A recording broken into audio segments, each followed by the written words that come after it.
ఆహా! ఏమున్నాయి చూడ్డానికి కూడా నిగనిగలాడుతూ నేను తింటున్నాను గదా! ఇవైతే నువ్వుల లడ్డు గాదు. నువ్వుల తిమ్మిరి లడ్డు అనమాట. సో, వెరైటీగా ఉంది గదా! నేనే పెట్టాను.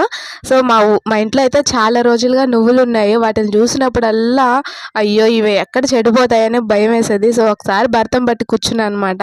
సో, ఏదో ఒకటి చేద్దామని చెప్పి వీటిలో అయితే నువ్వులు సో, చూస్తే అక్కడక్కడ తెల్లగా ఉన్నాయి గానీ స్మెల్ అయితే రాలేదు. బానే ఉన్నాయి. సో, ఓపికగా కూర్చొని మంచిగా ఏరేసుకున్నాను. తర్వాత అయితే చాలా ఇంకా ఓపికగా వేపుకోవాలన్నమాట.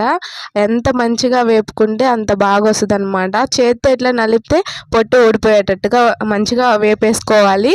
వేపుకుంటే చాలా టేస్టీగా ఉంటుందన్నమాట. సో, బెల్లం అయితే దాన్ని మొత్తం నీట్గా క్లీన్ చేసుకొని ఇంకా మిక్సీ పెట్టుకున్నాను. తర్వాత బెల్లం ఆల్రెడీ తురిమి పెట్టుకున్నాను. సో, బెల్లం దీన్ని కలిపితే ఉండలు ఉండలుగా ఉన్నాయి. అంత బాగా అనిపించలేదు. సో, మళ్ళీ దాన్ని కలిపి ఒకసారి మిక్సీ పెట్టేసుకున్నాను. యాలక్కాయలు కలిపేసుకొని.